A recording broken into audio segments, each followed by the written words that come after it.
काफी कुछ की लड़ते हैं। ਪੁੱਛ ਰਹੇ ਨੇ ਕਿ ਮੇਰੀ ਵਿਲ ਪਾਵਰ ਜ਼ਿਆਦਾ ਸਟਰੋਂਗ ਨਹੀਂ ਹੈ ਤੇ ਨਾ ਹੀ ਮੈਨੂੰ ਗੁਰਬਾਣੀ ਇੰਨੀ ਚੰਗੀ ਤਰ੍ਹਾਂ ਸਮਝ ਆਉਂਦੀ ਹੈ ਕਿ ਮੈਂ ਮਾਇਆ ਦੇ ਖਿਲਾਫ ਕੋਈ ਫੈਸਲਾ ਲੈ ਸਕਾਂ। ਮੈਂ ਬਹੁਤ ਕਨਫਿਊਜ਼ ਹੋ ਜਾਂਦੀ ਹਾਂ, ਮੈਨੂੰ ਸਹੀ ਰਸਤਾ ਦਿਖਾਓ।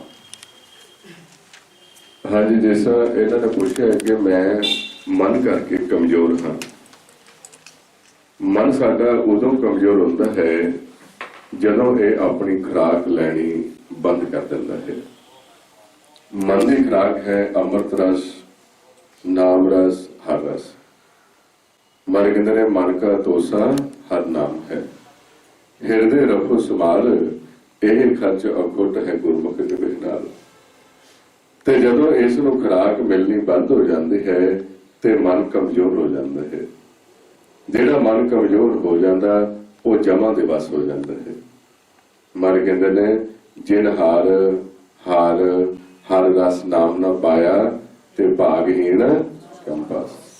ते जिहड़ा जमा दे वस चला गया वो जां फिर उहदे उपर अपनी मर्जी थोपदे ने, वो फिर उस नूं अपनी मर्जी दे नाल गुमराह करदे ने। उन्होंने कहते हैं पंच दूत चितवे पकारा मोह माया का ये पसारा। वो फिर सही जिहड़ा फैसला है वो नहीं कर सकता। इस करके वो मन की अवस्था ऐसी बन जाती है भी उसनों कन्नां दे राही, नेत्रां दे राही ते जां रसनां दे राही इहो ਜਿਹੇ संदेश दिते जाते हैं जिस करके वो गुमराह हो जाता है। सो इस अवस्था दे विचों निकलण वास्ते ते गुरबाणी नूं समझण वास्ते पहला सिमरन करना है, क्योंकि गुरबाणी चौथे पद की भाषा है, आगम दे विचों एकत्र की हुई है। ते जिहड़ा मन अपनी खुराक नहीं लैंदा, अमृत रस नहीं लैंदा, वो गुरबाणी को विचार नहीं सकता। इस करके मन कहते हैं जिसे जगावे पियावे ए रस अकथ कथा ते जानी। क्योंकि श्री गुरु ग्रंथ साहिब गुरबाणी सारी अकथ कथा है। ते अकथ की कहानी उदों सानू समझ च लगेगी जदों असीं त्रै गुणां तो अतीत होवांगे। सो उस अवस्था में जाने वास्ते उन्होंने लगातार अभ्यास करना पड़ेगा, सिमरन करना पड़ेगा। तो ऐसी अवस्था में सिमरन करना है जिस पहली दफा आप क्लास में आते हैं उन्होंने थोड़ा जिहा ज्यादा तुहानूं अभ्यास करना पड़ेगा। कई न्यू कमर होंदे ने, कई थोड़े जिहे एक्सपर्ट होंदे ने। इस करके मन कहते हैं बारंग बार बार प्रभ जपीए पी अमृत ये मन तंत्र पीए। उन्होंने थोड़ा अभ्यास वध करो तां जो मन की खुराक मिलनी शुरू हो जाए। जो मन की खुराक मिलनी शुरू हो गई तो फिर वो आत्मा के नाल जुड़ेगा, वो सही फैसला करेगा। हाँ जी, ਕਹਿੰਦੇ ਜੀ ਜਦੋਂ ਮਨ ਅਨਹਦ ਸੁਣਦਾ ਹੈ ਕਿ ਉਹ 10ਵਾਂ ਦਵਾਰ ਉਸ ਟਾਈਮ ਖੁੱਲਾ ਹੁੰਦਾ ਹੈ ਅਤੇ ਨਾਲ ਪ੍ਰਕਾਸ਼ ਕਿਹੋ ਜਿਹਾ ਹੁੰਦਾ ਹੈ। हाँ जी, दस रहे ने भी जदों आपां नूं शब्द सुनाई दिंदा है, जदों असीं शब्द सुनते हाँ उस वक्त जिहड़ा मन है ये दर ते हुंदा है। जिस नूं गुरबाणी विच महाराज दसदे ने सो दर तेरा केहा सो कर केहा जित बह सर्व संभाले वाजे नाद अनेक असंख्या के ते वावण हारे। जदों शब्द चलता है उस वक्त मन जिहड़ा है दर ते बैठ के उस शब्द नूं सुन रहा हुंदा है। जे तां मालक नूं विश्वास आ जाता है कि बच्चा दर छड्ड के नहीं जाता, ये हुण दर ते इसे तरह बैठा रहेगा, ਉਹਦੇ ਪ੍ਰਤੀਤ ਆਉਣ ਤੇ ਫਿਰ ਮਾਲਕ ਉਹ ਦਰ ਖੋਲਦੇ ਨੇ। ਜਦੋਂ ਦਰ ਖੁੱਲਦਾ ਹੈ ਤੇ ਅੰਦਰੋਂ ਫਿਰ ਸ਼ਬਦ ਦੇ ਨਾਲ ਹੀ ਪ੍ਰਕਾਸ਼ ਸ਼ੁਰੂ ਹੁੰਦਾ ਹੈ, ਜਿਸ ਨੂੰ ਮਾਰੀ ਗੁਰਬਾਣੀ ਦੱਸਦੇ ਨੇ ਸਤਿਗੁਰ ਸ਼ਬਦ ਹਜ਼ਾਰੋਂ ਦੀਪਾ ਬਿਨ ਸਿਓ ਅੰਧਕਾਰ ਤਹਿ ਰਤਨ ਕੋਠੜੀ ਖੁੱਲੀ ਰੂਪਾ। ਤੇ ਉਸ ਵਕਤ ਜਿਹੜੀ ਜੋਤ ਪ੍ਰਗਟ ਹੁੰਦੀ ਹੈ ਉਸ ਨੂੰ ਮਾਰੀ ਦੱਸਦੇ ਨੇ ਤੁਮ ਹੀ ਮੈਂ ਬਸੇ ਨਿਰੰਤਰ ਨਾਨਕ ਦਰਪਨ ਲਿਆਈ। ਉਹ ਫਿਰ ਪ੍ਰਕਾਸ਼ ਇਸ ਤਰ੍ਹਾਂ ਦਾ ਹੁੰਦਾ ਹੈ। ਭਾਈ ਸਾਹਿਬ ਜੀ ਪੁੱਛ ਰਹੇ ਕਿ ਅਨਹਦ ਬਾਣੀ ਤੋਂ ਬਾਅਦ ਅਗਲੀ ਅਵਸਥਾ ਆਵੇਗੀ ਤੇ ਉਹ ਕਿਹੋ ਜਿਹੀ ਹੋਵੇਗੀ। ਜਿਸ ਹੁਣ ਆਪਾਂ ਸਾਰੇ ਸਿਮਰਨ ਕਰ ਰਹੇ ਹਾਂ, ਸਿਮਰਨ ਕਰਦੇ ਜਦੋਂ ਮਨ ਤ੍ਰੈ ਗੁਣਾਂ ਤੋਂ ਅਤੀਤ ਹੋਣਾ ਸ਼ੁਰੂ ਹੋ ਜਾਂਦਾ ਹੈ ਤੇ ਅੰਦਰ ਸ਼ਬਦ ਵੱਜਣੇ ਸ਼ੁਰੂ ਹੋ ਜਾਂਦੇ ਨੇ। ਪਹਿਲੀ ਅਵਸਥਾ ਦੇ ਵਿੱਚ ਜੋ ਸ਼ਬਦ ਪ੍ਰਗਟ ਹੁੰਦੇ ਨੇ ਉਹਨਾਂ ਦੀ ਆਵਾਜ਼ ਇਸ ਤਰ੍ਹਾਂ ਹੈ ਮਰਗ ਦੇ ਚਿੜੀ ਚੂਕੀ ਪਉ ਫੁੱਟੀ ਵਗਣ ਬਹੁਤ ਰੰਗ। जिस तरह कई दफा गुरमुख दसणगे भी साडे कन्नां दे विच इस तरह की आवाज़ चलती है। जिवें जिवें उस नूं लगातार असीं प्यार पाउंदे जांदे हां, उस शब्द नूं सुणदे रहिंदे हां, ਉਹਦੇ ਨਾਲ ਆਵਾਜ਼ਾਂ ਬਦਲਣੀਆਂ ਸ਼ੁਰੂ ਹੋ ਜਾਂਦੀਆਂ ਨੇ। ਉਹ ਜਿਹੜੀਆਂ ਆਵਾਜ਼ਾਂ ਬਦਲਦੇ ਨੇ ਉਸ ਨੂੰ ਗੁਰਬਾਣੀ 'ਚ ਅਨਹਦ ਬਾਣੀ ਕਹਿੰਦੇ ਨੇ। ਤੇ ਜਿਹੜੀ ਅਨਹਦ ਬਾਣੀ ਹੈ ਉਹਦੀ ਕੀ ਨਿਸ਼ਾਨੀ ਹੈ? ਮਹਾਰਾਜ ਕਹਿੰਦੇ ਘਰ ਘਰ ਤਾਲ ਪਖਾਵਜ ਨੈਨੋ, ਮਾਥੇ ਵਜੇ ਰਬਾਬਾ, ਕਰਣੋ ਮਧੁਰ ਬਾਂਸਰੀ ਬਾਜੇ, ਜਿਹਵਾ ਤੋਂ ਨਾ ਗੱਜ। ਨਿਰਤ ਕਰੇ ਕਰ ਮਨੁਆ ਨਾਚੇ, ਆਏ ਘੁੱਗਰ ਸਾਜੇ। ਜਦੋਂ ਇਸ ਤਰ੍ਹਾਂ ਦੇ ਸਾਜ਼ ਪ੍ਰਗਟ ਹੋਣੇ ਸ਼ੁਰੂ ਹੋ ਜਾਂਦੇ ਨੇ, ਅਨਹਦ ਬਾਣੀ ਹੈ।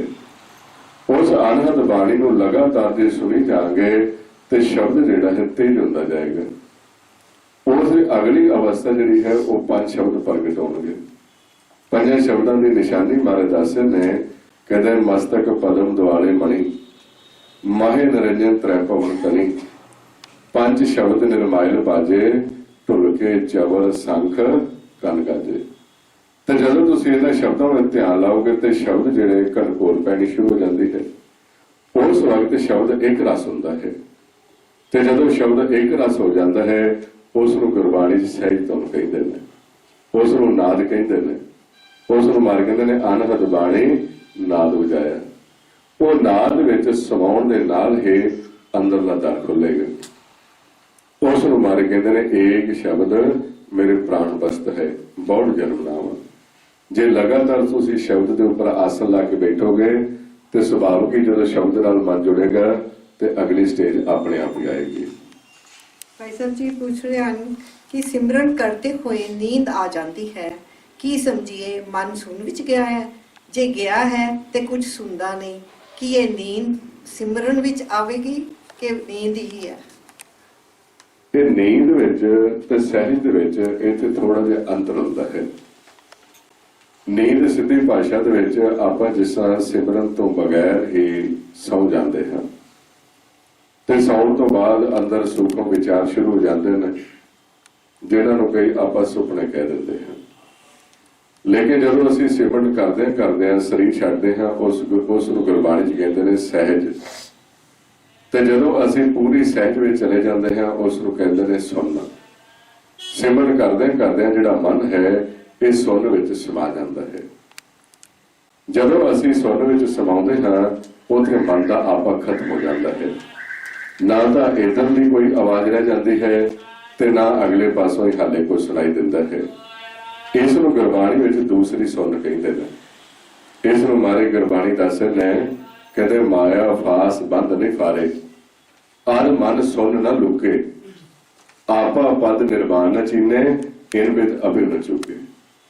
ਇਹ ਉਹਨਾਂ ਦੀ ਅਵਸਥਾ ਹੈ ਕਿ ਉਹਨਾਂ ਦਾ ਮਨ ਦੂਸਰੀ ਸੁਣ ਵਿੱਚ ਜਾ ਕੇ ਲੁਕ ਜਾਂਦਾ ਹੈ, ਦੂਸਰੀ ਸੁਣ ਵਿੱਚ ਸਮਾ ਜਾਂਦਾ ਹੈ। ਇਹ ਅੱਛੀ ਸਟੇਜ ਹੈ। ਲੇਕਿਨ ਹੁਣ ਉਹਨਾਂ ਨੇ ਇਸ ਤਰ੍ਹਾਂ ਕਰਨਾ ਹੈ ਕਿ ਸਿਮਰਨ ਕਰਦੇ ਜਦੋਂ ਪਤਾ ਲੱਗ ਜਾਏ ਵੀ ਨੀਂਦ ਆਉਣ ਲੱਗੀ ਹੈ, ਉਸ ਵਕਤ ਕੀ ਕਰਨਾ, ਥੋੜਾ ਜਿਹਾ ਸਰੀਰ ਨੂੰ ਰਿਲੈਕਸ ਕਰਕੇ ਤੇ ਸਿਮਰਨ ਬੰਦ ਕਰ ਦੇਣਾ ਹੈ। ਸਿਮਰਨ ਬੰਦ ਕਰਦੇ ਹੌਲੀ ਹੌਲੀ ਧਿਆਨ ਜਿਹੜਾ ਹੈ ਇਹ ਨਾਭ ਘਾਟ ਤੇ ਜਾ ਕੇ ਟਿਕਾਉਣਾ। ਇਸੇ ਸਰੀਰ ਨੂੰ ਛੱਡਣ ਤੋਂ ਪਹਿਲਾਂ ਥੋੜਾ ਜਿਹਾ ਪੌਣ ਨੂੰ ਰੋਕ ਕੇ ਤੇ ਸੁਣਨ ਦੀ ਕੋਸ਼ਿਸ਼ ਕਰਨੀ ਹੈ। ਇਸ ਅਵਸਥਾ ਦੇ ਵਿੱਚ ਅਸੀਂ ਜਦੋਂ ਬੈਠਣਗੇ ਗੁਰਮੁਖ, ਉਹ ਸਰੀਰ ਛੱਡਣ ਤੋਂ ਪਹਿਲਾਂ ਉਹਨਾਂ ਦੇ ਅੰਦਰ ਸ਼ਬਦ ਪ੍ਰਗਟ ਹੋ ਜਾਏਗਾ। ਇਸ ਨੂੰ ਮਾਰੇ ਗੁਰਬਾਣੀ ਵਿੱਚ ਸਮਝਾਉਂਦੇ ਨੇ, ਉਪਜੇ ਸਹਿਜ ਗਿਆਨ ਮਤ ਜਾਗੇ, ਗੁਰ ਪ੍ਰਸਾਦੇ ਅੰਤਰ ਲਿਵ ਲਾਗੇ। ਥੋੜਾ ਪੌਣ ਨੂੰ ਰੋਕ ਕੇ ਉੱਥੇ ਧਿਆਨ ਰੱਖ ਕੇ ਸੁਣਨ ਦੀ ਕੋਸ਼ਿਸ਼ ਕਰਨੀ ਹੈ। ਪੌਣ ਤੋਂ ਬਾਅਦ ਸਵਾਸ, ਥੋੜਾ ਜਿਹਾ ਸਵਾਸ ਨੂੰ ਰੋਕ ਕੇ ਅੰਦਰੋਂ ਸੁਣਨ ਦੀ ਕੋਸ਼ਿਸ਼ ਕਰੋਗੇ ਤੇ ਸ਼ਬਦ ਸੁਣਨ ਲੱਗ ਜਾਏਗਾ। ਸ਼ਬਦ ਨੂੰ ਸੁਣਦਿਆਂ ਇਹ ਸਰੀਰ ਨੂੰ ਤੁਸੀਂ ਛੱਡ ਦੇਣਾ ਹੈ।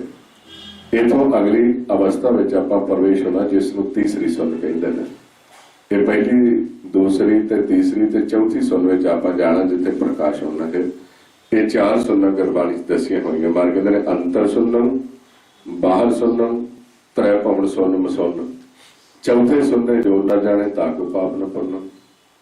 ਪਹਿਲੀ ਅਵਸਥਾ ਦੇ ਜਿਹੜਾ ਮਨ ਸੀ ਉਹ ਬਾਹਰ ਸੀ, ਤ੍ਰੈ ਭਵਨ, ਤ੍ਰੈ ਗੁਣਾ ਦੀ ਸੁਣ ਵਿੱਚ। ਅਸੀਂ ਕੀ ਕੀਤਾ, ਪੌਣ ਰਾਹੀਂ ਸ਼ਬਦ ਵਿੱਚ ਮਿਲ ਕੇ ਅੰਦਰ ਪ੍ਰਵੇਸ਼ ਹੋਏ। ਜਦੋਂ ਅੰਦਰ ਪ੍ਰਵੇਸ਼ ਹੋ ਗਏ ਤੇ ਸੁਣ ਵਿੱਚ ਸਮਾ ਗਏ, ਇਹ ਸਰੀਰ ਦਾ ਚੇਤਾ ਭੁੱਲ ਗਿਆ। ਦੂਸਰੀ ਸੁਣ ਉਸ ਨੂੰ ਕਹਿੰਦੇ ਨੇ। ਹੁਣ ਉੱਥੇ ਜਦੋਂ ਤੁਹਾਨੂੰ ਪਤਾ ਲੱਗ ਜਾਏ ਕਿ ਨੀਂਦ ਆਉਣ ਲੱਗੀ ਹੈ ਤੇ ਥੋੜਾ ਜਿਹਾ ਪੌਣ ਨੂੰ ਰੋਕ ਕੇ ਉੱਥੇ ਬੈਠਣਾ ਹੈ, ਇੰਤਜ਼ਾਰ ਕਰਨਾ ਹੈ, ਧਿਆਨ ਲਾਉਣਾ ਹੈ ਤੇ ਸ਼ਬਦ ਸੁਣੇ। ਉਥੋਂ ਜਦੋਂ ਸ਼ਬਦ ਪ੍ਰਗਟ ਹੋਏਗਾ।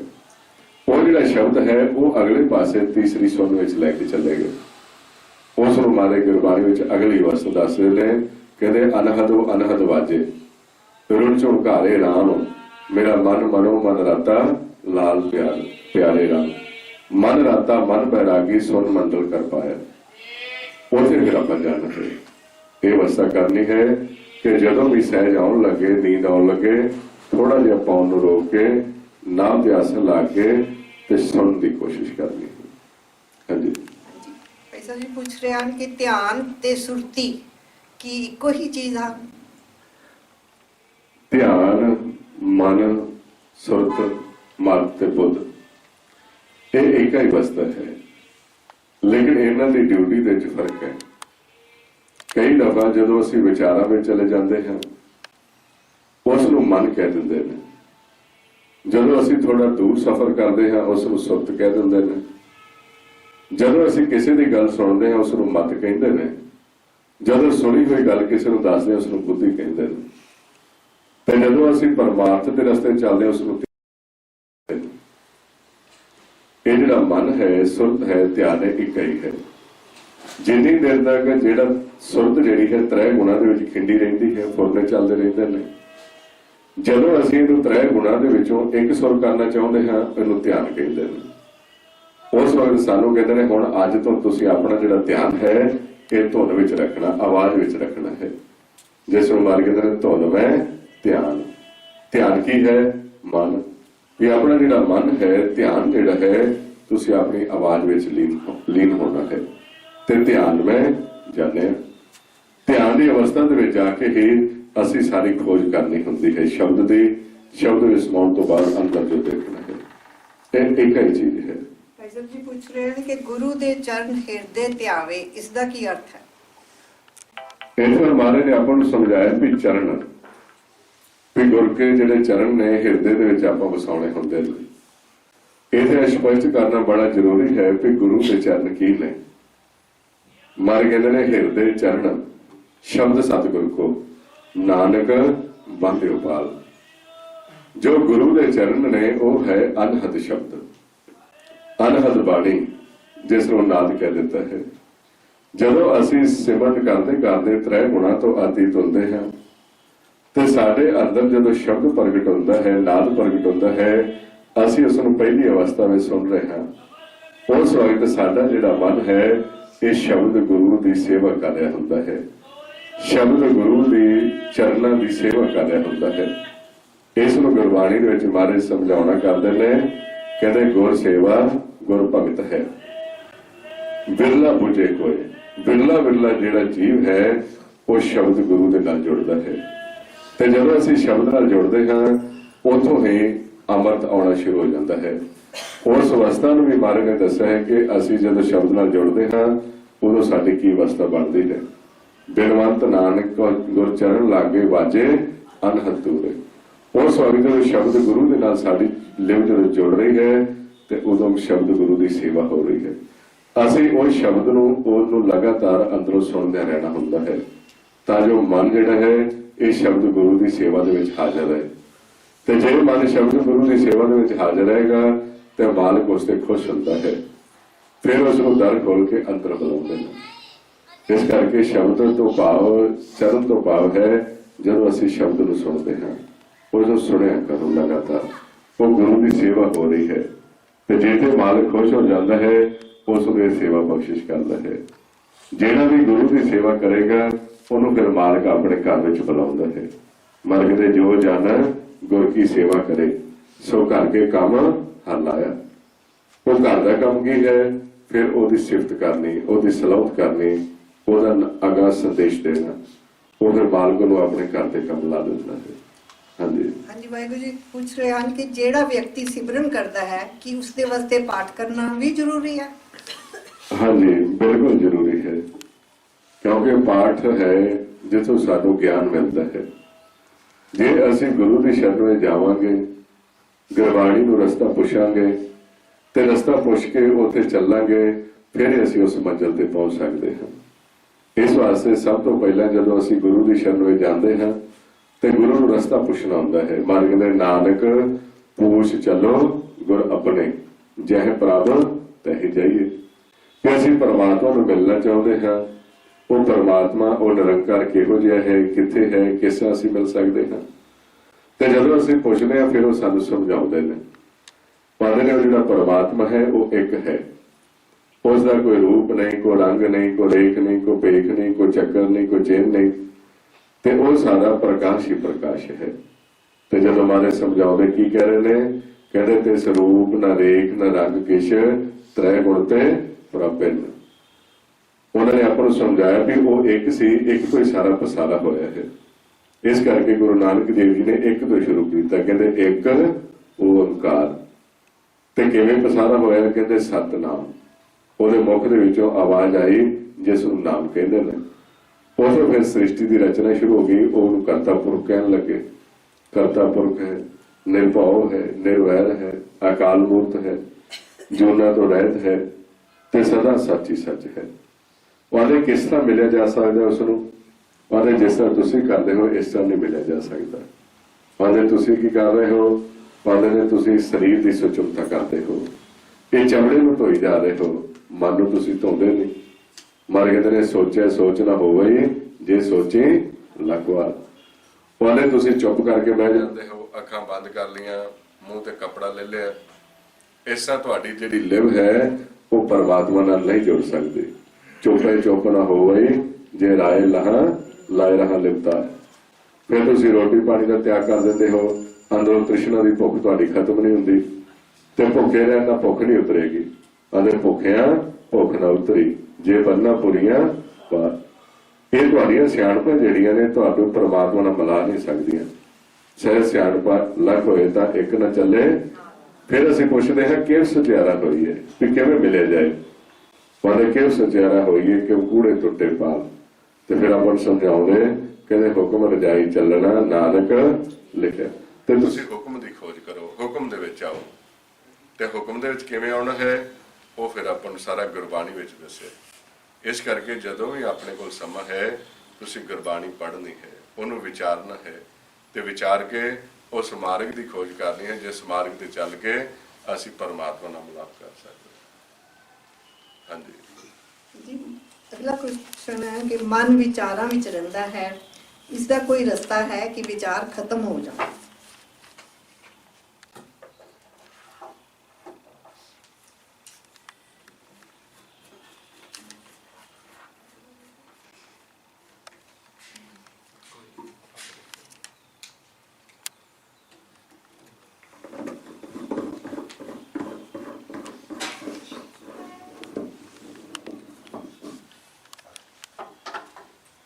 ਹੁਣ ਆਪਣੇ ਸਾਹਮਣੇ ਤੁਸੀਂ ਦੇਖਿਆ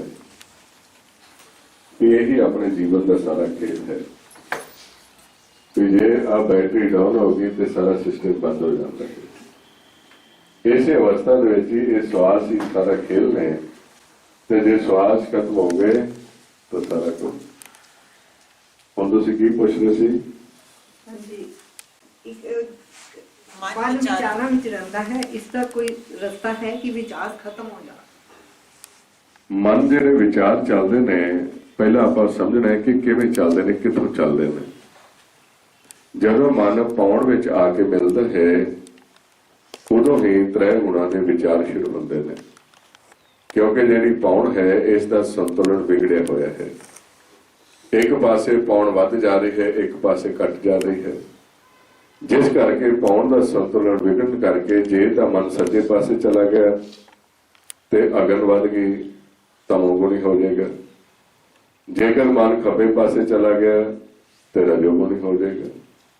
ਹੁਣ ਐਸੀ ਅਵਸਥਾ ਦੇ ਵਿੱਚ ਭਾਵੇਂ ਲੱਖ ਯਤਨ ਕਰੋਗੇ ਇਹ ਵਿਚਾਰ ਨਹੀਂ ਰੁਕਣਗੇ। ਇਹਨਾਂ ਵਿਚਾਰਾਂ ਨੂੰ ਰੋਕਣ ਵਾਸਤੇ ਹੀ ਗੁਰੂ ਨਾਨਕ ਦੇ ਘਰ ਨੇ ਆਪਾਂ ਨੂੰ ਬਹੁਤ ਸਹਿਜ ਤੇ ਸੌਖਾ ਤਰੀਕਾ ਦੱਸਿਆ ਹੈ। ਤੇ ਕਿਵੇਂ ਕਰਨਾ ਹੈ ਵਿਚਾਰਾਂ ਨੂੰ ਰੋਕਣ ਵਾਸਤੇ? ਮਨ ਕਹਿੰਦੇ ਨੇ ਧੁਨ ਮੈਂ ਧਿਆਨ। ਤੁਸੀਂ ਆਪਣੀ ਆਵਾਜ਼ ਵਿੱਚ ਧਿਆਨ ਰੱਖਣਾ ਹੈ। ਰਸਨਾ ਗਾਈਏ ਸਰਵਣੀ ਸੁਣੀਏ, ਹਿਰਦੇ ਤੇ ਆਈਏ ਸੋਈ। ਤੁਸੀਂ ਇੱਕ ਧੁਨ ਪੈਦਾ ਕਰਨੀ ਹੈ, ਆਵਾਜ਼ ਪੈਦਾ ਕਰਨੀ ਹੈ ਗੁਰਮੰਤਰ ਦੀ।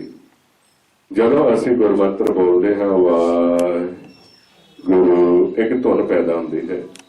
ਇਸ ਧੁਨ ਵਿੱਚ ਜੇ ਅਸੀਂ ਲਗਾਤਾਰ ਧਿਆਨ ਰੱਖਾਂਗੇ ਤੇ ਵਿਚਾਰ ਫੁਰਨੇ ਖਤਮ ਹੋ ਜਾਣਗੇ।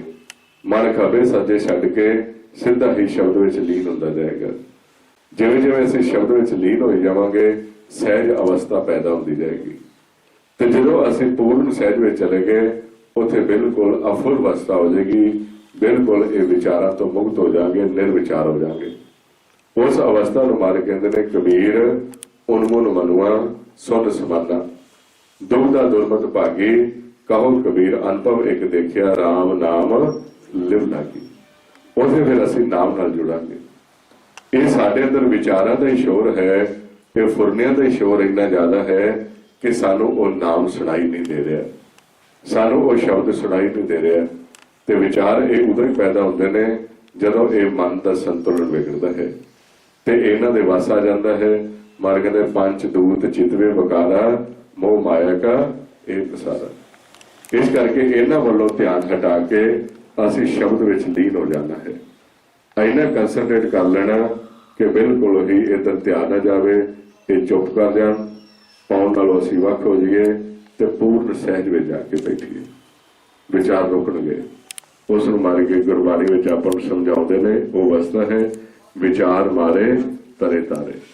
ਜਦੋਂ ਇਹ ਵਿਚਾਰ ਰੁਕਦੇ ਨੇ ਤਾਂ ਹੀ ਅਸੀਂ ਇਹ ਤ੍ਰੈ ਗੁਣਾ ਤੋਂ ਉੱਪਰ ਉੱਠਦੇ ਹਾਂ।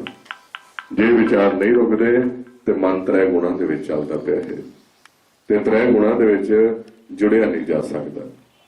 ਇਸ ਕਰਕੇ ਮਾਰਗ ਦੇ ਤ੍ਰੈ ਗੁਣ ਵਿੱਚ ਸਹਿਜ ਨਾ ਪਾਈਏ। ਤ੍ਰੈ ਗੁਣਾ ਭਰਮ ਭੁਲਾਏ ਪੜੀਏ ਗੁਣੀਏ ਕਿਆ ਕਥੀਏ ਜੇ ਮੁੱਢੋਂ ਕੁੱਥਾ ਜਾਏ। ਚੌਥੇ ਪਦ ਵਿੱਚ ਸਹਿਜ ਹੈ ਗੁਰਮੁਖ ਪੱਲੇ ਪਾਏ।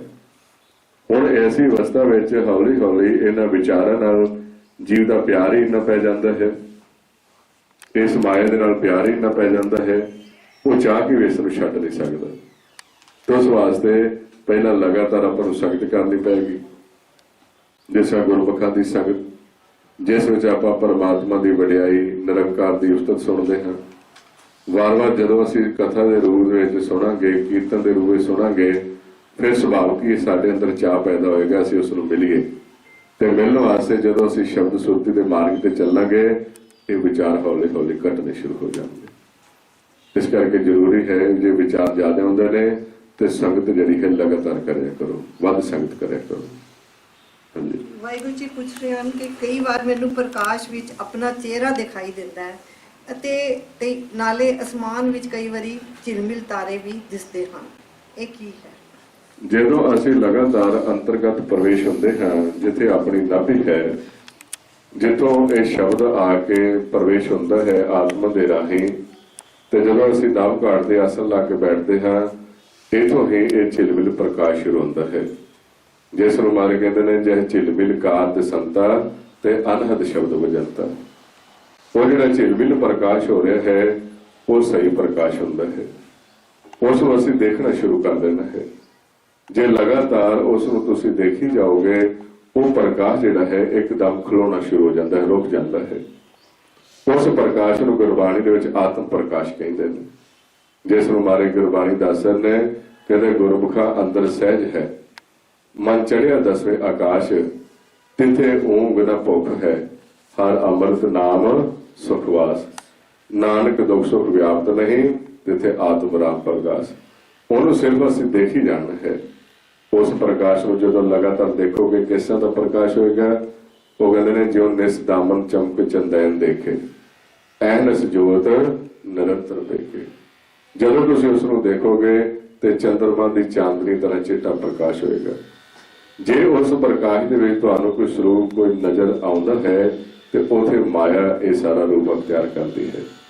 ਜਦੋਂ ਐਸਾ ਦਿਸਣਾ ਸ਼ੁਰੂ ਹੋ ਜਾਏ ਉਸ ਨੂੰ ਤੁਸੀਂ ਦੇਖਣਾ ਨਹੀਂ, ਉਸ ਸਮੇਂ ਅੱਖਾਂ ਖੋਲ ਲੈਣੀਆਂ ਨੇ, ਕਿਉਂਕਿ ਜਿੱਥੇ ਆਪਾਂ ਜਾਣਾ ਹੈ ਉਥੇ ਕੋਈ ਆਕਾਰ ਨਹੀਂ ਹੈ, ਉਥੇ ਕੋਈ ਸਰੂਪ ਨਹੀਂ ਹੈ, ਉਥੇ ਇਹ ਸਰੀਰ ਨਹੀਂ ਹੈ। ਜਦੋਂ ਤੁਸੀਂ ਇਸ ਨੂੰ ਦੇਖੋਗੇ ਉਥੇ ਕੋਈ ਆਕਾਰ ਨਜ਼ਰ ਨਹੀਂ ਆਏਗਾ। ਕਿਸੇ ਤਰ੍ਹਾਂ ਦਾ ਵੀ ਕੋਈ ਆਕਾਰ ਨਜ਼ਰ ਆਉਂਦਾ ਹੈ ਤੇ ਉਥੇ ਮਾਇਆ ਦਿਖਾਉਂਦੀ ਹੈ। ਹਾਂਜੀ ਵਾਹਿਗੁਰੂ ਜੀ ਪੁੱਛ ਰਹੇ ਹਨ ਕਿ ਇਸੇ ਜਨਮ ਵਿੱਚ ਕੀ ਪਰਮਾਤਮਾ ਮਿਲ ਸਕਦਾ ਹੈ? ਹਾਂਜੀ, ਇਹ ਜਨਮ ਹੀ ਸਾਨੂੰ ਪਰਮਾਤਮਾ ਨੂੰ ਮਿਲਣ ਵਾਸਤੇ ਮਿਲਿਆ ਹੈ। ਇਹ ਵਾਰੀ ਹੀ ਸਾਨੂੰ ਇਸ ਵਾਸਤੇ ਮਿਲੀ ਹੈ ਕਿ ਅਸੀਂ ਨਿਰੰਕਾਰ ਨਾਲ ਮਿਲਾਪ ਕਰ ਸਕੀਏ। इस करके मार कहते ने तुमरी कृपा ते मानुख दे पाई है देहो दा सहाराया। पर ਉਹਦੇ ਵਾਸਤੇ ਕੰਡੀਸ਼ਨ ਹੈ, ਜੇ ਅਸੀਂ ਪਰਮਾਤਮਾ ਨੂੰ ਮਿਲਣਾ ਚਾਹੁੰਦੇ ਹਾਂ ਤੇ ਉਸ ਵਾਸਤੇ ਗੁਰਬਾਣੀ ਦੇ ਵਿੱਚ ਸਾਨੂੰ ਰਸਤਾ ਦੱਸਿਆ ਹੋਇਆ ਹੈ। ਜੇ ਤਾਂ ਅਸੀਂ ਉਸ ਰਸਤੇ ਚੱਲਦੇ ਹਾਂ ਤੇ ਚੱਲਦਿਆਂ ਚੱਲਦਿਆਂ ਮਾਲਕ ਖੁਸ਼ ਹੋ ਜਾਂਦਾ ਹੈ ਤੇ ਸਾਡੇ ਪਿਛਲੇ ਜਨਮਾਂ ਦੇ ਔਗਣ ਵੀ ਇਸ ਜਨਮ ਦੇ ਔਗਣ ਵੀ ਬਖਸ਼ ਕੇ ਸਾਨੂੰ ਆਪਣੇ ਵਿੱਚ ਸਮਾ ਲੈਂਦਾ ਹੈ।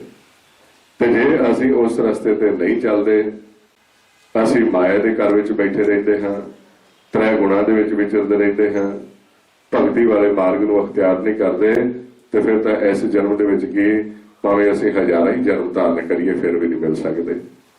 ਜਿਸ ਤਰ੍ਹਾਂ ਅੱਜ ਬਹੁਤ ਸਾਰੇ ਜੀਵ ਐਸੇ ਨੇ ਉਹ ਪਰਮਾਤਮਾ ਨੂੰ ਮਿਲਣਾ ਤੇ ਇੱਕ ਦੂਰ ਦੀ ਗੱਲ ਹੈ, ਉਹਦਾ ਬਾਰੇ ਸੁਣਨਾ ਵੀ ਨਹੀਂ ਚਾਹੁੰਦੇ, ਉਹਨੂੰ ਗੁਰਬਾਣੀ 'ਚ ਮਨਮੁਖ ਕਰ ਦਿੱਤਾ ਗਿਆ ਹੈ।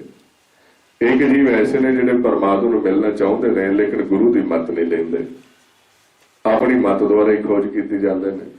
ਮਾਰੇ ਕਹਿੰਦੇ ਨੇ ਰਾਮ ਰਾਮ ਕਰਤਾ ਸਭ ਜਗ ਫਿਰੇ ਰਾਮ ਨਾਮ। ਉਹ ਇੱਕ ਤਰ੍ਹਾਂ ਕਿਤੇ ਨਾ ਕਿਸੇ ਤਰੀਕੇ ਦੇ ਨਾਲ ਕਿਤੇ ਨਾ ਕਿਤੇ ਜੁੜ ਜਾਂਦੇ ਨੇ ਤੇ ਉਹ ਆਪਣਾ ਜਿਹੜਾ ਗਿਆਨ ਹੈ ਉਹ ਛੱਡਣਾ ਨਹੀਂ ਚਾਹੁੰਦੇ, ਦੂਸਰੇ ਦੀ ਗੱਲ ਸੁਣਨਾ ਨਹੀਂ ਚਾਹੁੰਦੇ ਤੇ ਉਹ ਸਮਝਦੇ ਨੇ ਕਿ ਸੈਟੀਸਫਾਈ ਹਾਂ, ਅਸੀਂ ਜਿੱਥੇ ਜੁੜੇ ਹੋਏ ਹਾਂ ਵੀ ਠੀਕ ਹੈ, ਬਸ ਦੂਸਰੇ ਦੀ ਗੱਲ ਦੀ ਸੁਣਨ ਦੀ ਗੁੰਜਾਇਸ਼ ਨਹੀਂ ਰੱਖਦੇ। ਜਿਸ ਤਰ੍ਹਾਂ ਆਪਾਂ ਦੇਖਦੇ ਹਾਂ ਗੁਰੂ ਅਮਰਦਾਸ ਜੀ, ਜਦੋਂ ਉਹਨਾਂ ਨੂੰ ਹਾਲੇ ਗੁਰਿਆਈ ਨਹੀਂ ਸੀ ਮਿਲੀ, ਗੁਰਗੱਦੀ ਨਹੀਂ ਸੀ ਮਿਲੀ, ਤੇ ਉਹ ਵਿਚਰਦੇ ਸੀ ਸੰਸਾਰ ਵਿੱਚ, ਬਹੁਤ ਵੱਡੇ ਵਿਦਵਾਨ ਸੀ, ਉਹਨਾਂ ਨੂੰ ਸੰਸਾਰ ਦਾ ਬਹੁਤ ਗਿਆਨ ਸੀ, ਵੇਦਾਂ ਦਾ ਬਹੁਤ ਗਿਆਨ ਸੀ, ਪਰਮਾਤਮਾ ਦੀਆਂ ਗੱਲਾਂ ਕਰਦੇ ਸੀ। ਤੇ ਜਦੋਂ ਕਿਤੇ ਅਚਾਨਕ ਗੁਰਮੁਖਾਂ ਦਾ ਮਿਲਾਪ ਹੋਇਆ ਤੇ ਵਿਚਾਰ ਹੋਈ, ਉਹਨਾਂ ਨੇ ਪੁੱਛਿਆ, ਉਹ ਕਹਿੰਦੇ ਨੇ ਵੀ ਸਾਨੂੰ ਤਾਂ ਸਾਰਾ ਕੁਝ ਪਤਾ ਹੈ।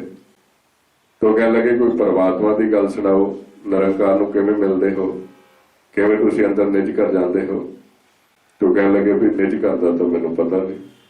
ਕਹਿਣ ਲੱਗੇ ਉਹ ਤਾਂ ਗੁਰੂ ਨੇ ਦੱਸਣਾ ਸੀ ਰਸਤਾ। ਤੇ ਜਦੋਂ ਇਹ ਚੋਟ ਵੱਜੀ ਤੇ ਸਾਰਾ ਕੁਝ ਛੱਡ ਕੇ ਗੁਰੂ ਅੰਗਦ ਦੇਵ ਜੀ ਦੀ ਸ਼ਰਨ ਵਿੱਚ ਆਏ ਤੇ ਆ ਕੇ ਆਪਾ ਸਮਰਪਣ ਕਰ ਦਿੱਤਾ ਤੇ ਉਹਨਾਂ ਦੀ ਸੇਵਾ ਕਰਦੇ ਹੋਇਆ, ਸਿਮਰਨ ਕਰਦੇ ਹੋਇਆ ਤੇ ਉਸ ਅਵਸਥਾ ਵਿੱਚ ਪਹੁੰਚੇ।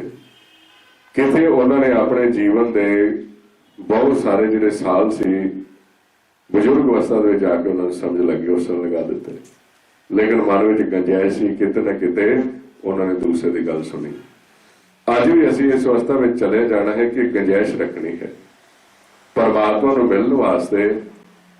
ਜੇ ਅਸੀਂ ਚਾਹੁੰਦੇ ਹਾਂ ਕਿ ਜਦੋਂ ਸਾਨੂੰ ਪਤਾ ਲੱਗਦਾ ਹੈ ਕਿ ਆਹ ਰਸਤਾ ਸਿੱਧਾ ਪਰਮਾਤਮਾ ਨੂੰ ਮਿਲਦਾ ਹੈ, ਅਸੀਂ ਉਸ ਰਸਤੇ ਤੇ ਚੱਲਣਾ ਹੁੰਦਾ ਹੈ, ਕਿਉਂਕਿ ਅੱਗੇ ਹੀ ਸਮਾਂ ਆਪਣੇ ਕੋਲ ਬੜਾ ਥੋੜਾ ਹੈ। ਤੇ ਜਦੋਂ ਅਸੀਂ ਉਸ ਰਸਤੇ ਚੱਲਾਂਗੇ ਸ਼ਬਦ ਅਤੇ ਸੁਰਤੀ ਦੁਆਰਾ ਤੇ ਅਸੀਂ ਅਵਸ਼ਕ ਪਰਮਾਤਮਾ ਨਾਲ ਮਿਲਾਪ ਕਰਾਂਗੇ। ਕਿਉਂਕਿ ਮਾਰੇ ਗੁਰਬਾਣੀ ਵਿੱਚ ਆਪਾਂ ਨੂੰ ਸਮਝਾਉਂਦੇ ਨੇ, ਕਹਿੰਦੇ ਆਗਾਹਾਂ ਕੂ ਤਰਾਗ ਪਿਛੇ ਫੇਰ ਨਾ ਮੋਹੜਾ ਛਿਜ ਅਵੇ ਹਵਾਰ ਨਾਨਕ ਬਹੁ ਨਾ ਹੋਵੇ ਜਨਮੜਾ। ਜੇ ਅਸੀਂ ਪੂਰੇ ਗੁਰੂ ਦੇ ਰਾਹੀਂ, ਪੂਰੇ ਗੁਰੂ ਤੋਂ ਮੱਤ ਲੈ ਕੇ ਇਹਦਾ ਕਾਲ ਦੇ ਦੂਤਾਂ ਨਾਲ ਜੁੱਧ ਕਰਾਂਗੇ, ਲਿਵ ਦੇ ਰਸਤੇ ਚੱਲਾਂਗੇ ਤੇ ਹਰ ਹਾਲਤ ਵਿੱਚ ਇਸੇ ਜਨਮ ਦੇ ਵਿੱਚ ਹੀ ਅਸੀਂ ਮਿਲ ਸਕਦੇ ਹਾਂ। ਸਾਨੂੰ ਵਾਰ-ਵਾਰ ਇੱਥੇ ਆਉਣ ਦੀ ਲੋੜ ਨਹੀਂ ਹੈ। ਇਹ ਸੰਗਤ ਕਰਨ ਦਾ ਆਪਣਾ ਮਕਸਦ ਹੀ ਇਹ ਹੈ ਕਿ ਜੇ ਸੰਗਤ ਵਿੱਚ ਆ ਕੇ, ਜੇ ਸਕੂਲ ਵਿੱਚ ਆ ਕੇ ਬੱਚਿਆਂ ਨੂੰ ਤੁਸੀਂ ਸਕੂਲ ਵਿੱਚ ਭੇਜਦੇ ਹੋ ਪੜ੍ਹਨ ਵਾਸਤੇ, ਤੇ ਜੇ ਉਸਨੇ ਸਕੂਲ ਵਿੱਚ ਕਲਾਸਾਂ ਅਟੈਂਡ ਕਰਕੇ ਤੇ ਫਿਰ ਫੇਲ ਹੋਣਾ ਹੈ ਤੇ ਉਹਦਾ ਫਿਰ ਪੜ੍ਹਨ ਦਾ ਕੀ ਫਾਇਦਾ ਹੈ। ਇਹ ਸੰਗਤ ਦੀ ਕਲਾਸ ਹੀ ਇਹ ਹੈ, ਸਤ ਸੰਗਤ ਸਭ ਤੋਂ ਉੱਤਮ ਹੈ। ਇਸ ਕਰਕੇ ਮਾਰ ਕਹਿੰਦੇ ਨੇ ਸਤ ਸੰਗਤ ਦੇ ਵਿੱਚ ਆ ਕੇ ਉਹ ਰਸਤਾ ਆਪਾਂ ਨੂੰ ਮਿਲਦਾ ਜਿੱਥੇ ਜਮਾਂ ਦੀ ਕਾਣ ਖਤਮ ਹੋ ਜਾਂਦੀ ਹੈ। ਇੱਕ ਉੱਤਮ ਪੰਥ ਸੁਣਿਓ ਗੁਰ ਸੰਗਤ। ਤੇ ਜੇ ਆਪਾਂ ਲਗਾਤਾਰ ਇਹ ਸੰਗਤ ਕਰਾਂਗੇ, ਸੰਗਤ ਨਾਲ ਜੁੜਾਂਗੇ, ਅਭਿਆਸ ਕਰਾਂਗੇ, ਸਿਮਰਨ ਕਰਾਂਗੇ ਤੇ ਅਸੀਂ ਨਿਰੰਕਾਰ ਪਰਮਾਤਮਾ ਨਾਲ ਮਿਲਾਪ ਕਰਾਂਗੇ। ਇਸ ਕਰਕੇ ਇਹ ਸਤ ਸੰਗਤ ਜ਼ਰੂਰੀ ਹੈ ਜੇ ਅਸੀਂ ਇਸੇ ਜੀਵਨ ਵਿੱਚ ਮਿਲਣਾ ਚਾਹੁੰਦੇ ਹਾਂ। ਵਾਹਿਗੁਰੂ ਜੀ ਪੁੱਛ ਰਹੇ ਹਨ ਕਿ ਕੀ ਜੀਵ ਜੰਤੂਆਂ ਵਿੱਚ ਤੇ ਬਨਸਪਤੀ ਵਿੱਚ ਚਿੱਤਰਗੁਪਤ ਧਰਮ ਰਾਏ ਹੈ, ਕਿ ਇਹਨਾਂ ਦਾ ਲੇਖਾ ਜੋਖਾ ਵੀ ਹੈ? ਹਰ ਇੱਕ ਜੋ ਵੀ ਜੀਵ ਹੈ, ਹਰ ਇੱਕ ਦੇ ਵਿੱਚ ਪਰਮਾਤਮਾ ਦੀ ਜੋਤ ਹੈ। ਚਾਹੇ ਅਸੀਂ 84 ਲੱਖ ਦੇ ਵਿੱਚ ਰੂਪ 'ਚ ਦੇਖਦੇ ਹਾਂ, ਚਾਹੇ ਮਾਨਸ ਜਨਮ ਦੇ ਵਿੱਚ ਦੇਖਦੇ ਹਾਂ, ਤੇ ਹਰ ਇੱਕ ਦੇ ਜਿਹੜੇ ਵਿਚਾਰ ਨੇ, ਕਰਮ ਨੇ, ਉਹ ਲਿਖੇ ਜਾਂਦੇ ਨੇ। ਇਹ ਜਿਹੜਾ ਕਰਮ ਲਿਖਿਆ ਜਾਂਦਾ ਹੈ, ਇਹ ਮਨ ਦਾ ਕਰਮ ਲਿਖਿਆ ਜਾਂਦਾ ਹੈ, ਸਰੀਰ ਦਾ ਕਰਮ ਨਹੀਂ ਲਿਖਿਆ ਜਾਂਦਾ।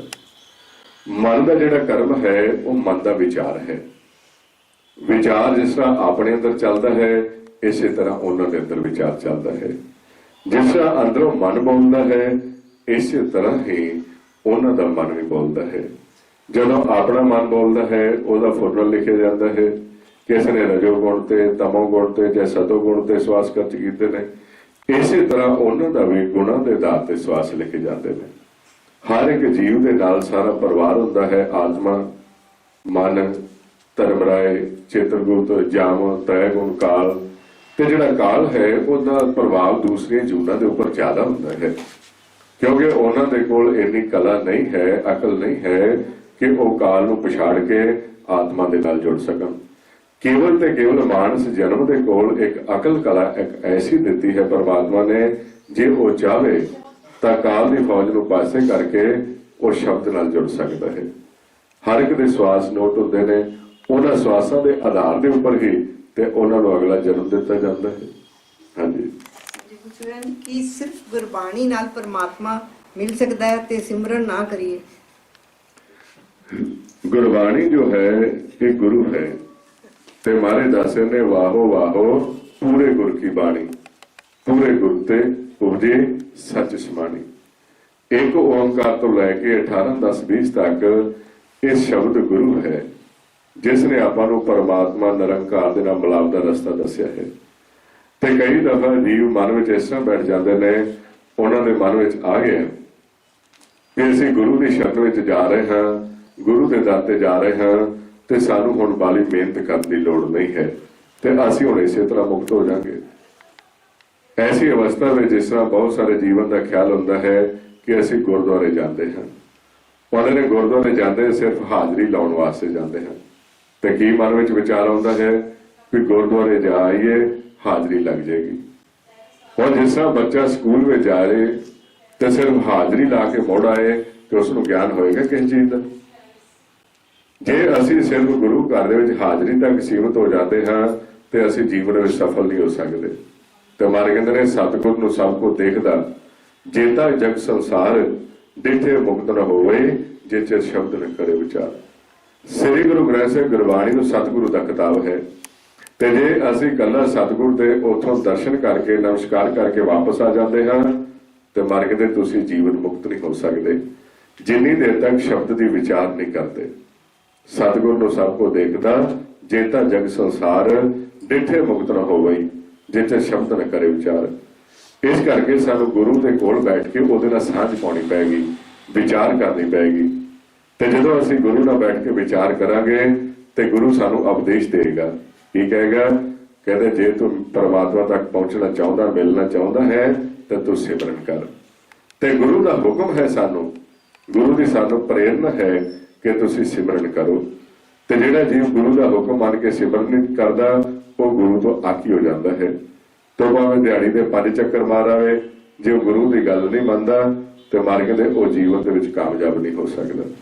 ਇਸ ਕਰਕੇ ਮਾਰ ਕਹਿੰਦੇ ਨੇ ਸੋ ਸਿੱਖ ਸਕਾ ਬੰਦ ਹੈ ਭਾਈ, ਜੋ ਗੁਰ ਕੇ ਭਾਣੇ ਵਿੱਚ ਆਵੇ, ਆਪਣੇ ਭਾਣੇ ਜੋ ਚੱਲੇ ਭਾਈ, ਵਿਸ਼ਵ ਚੋਟਾਂ ਖਾਏ।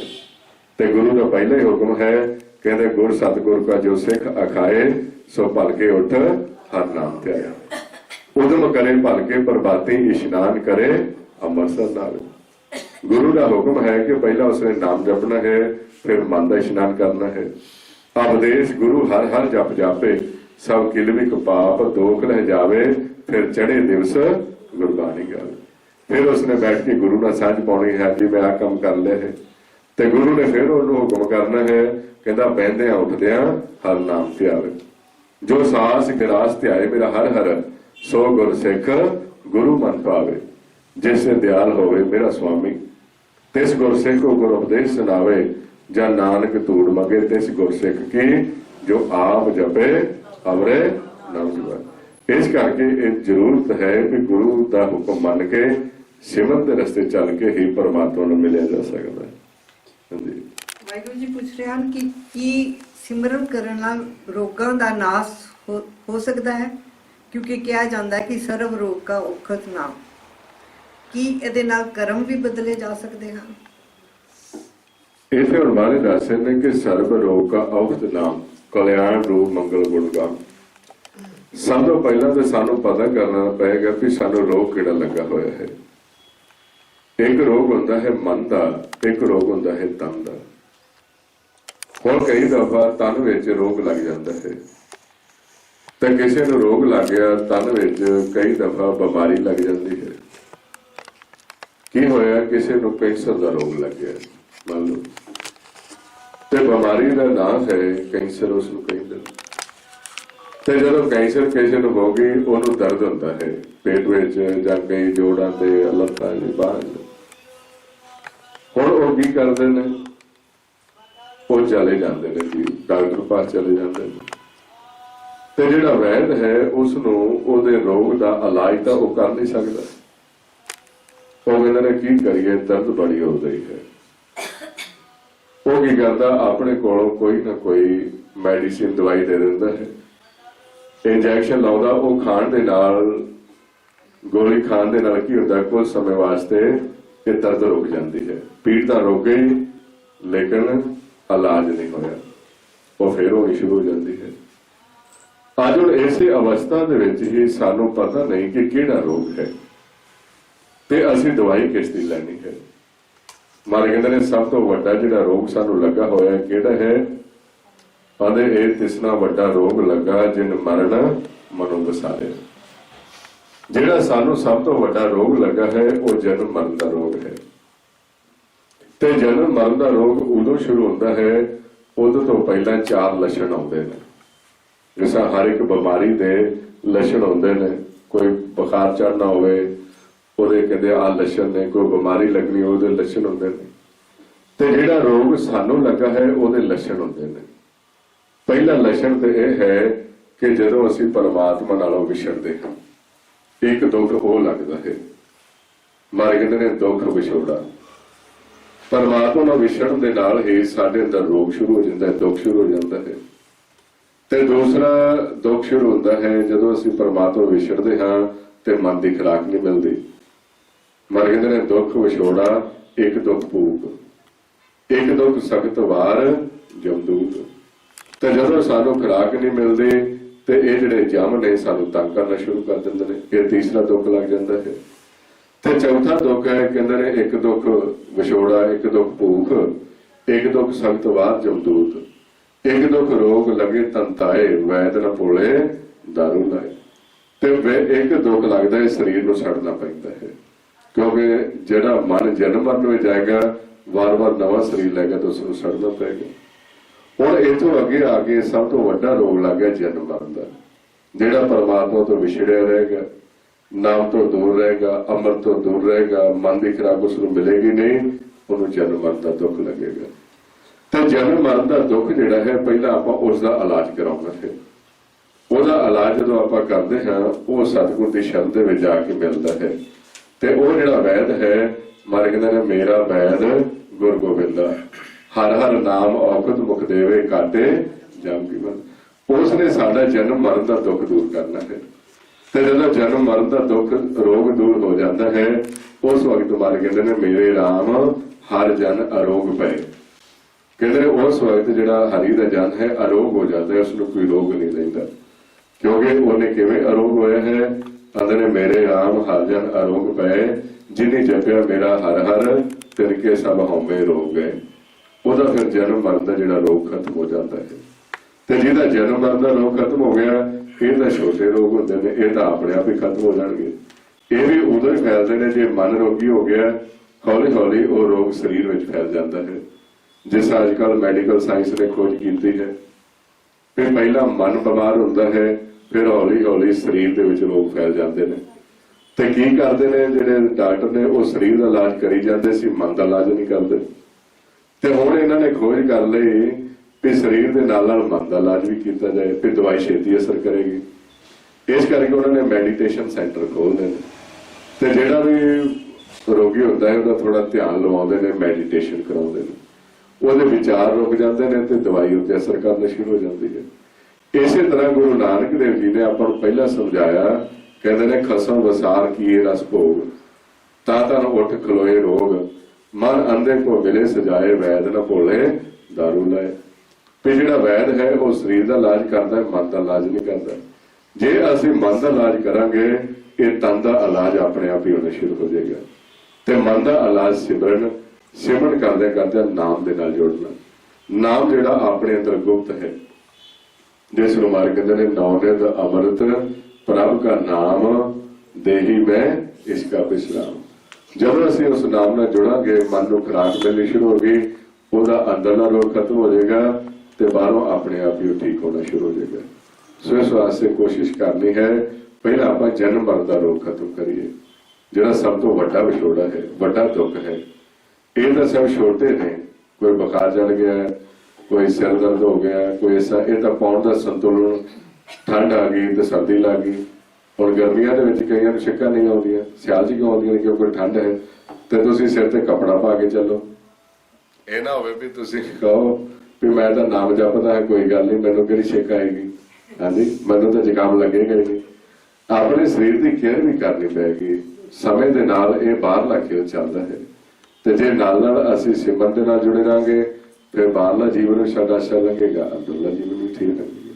ਹਾਂਜੀ ਜੀ ਪੁੱਛ ਰਹੇ ਹਨ ਕਿ ਸਹਿਜ ਧੁਨ ਕੀ ਹੁੰਦੀ ਹੈ, ਅਨੰਦ ਬਾਣੀ ਅਤੇ ਅਨੰਦ ਨਾਦ ਵਿੱਚ ਕੀ ਫਰਕ ਹੈ?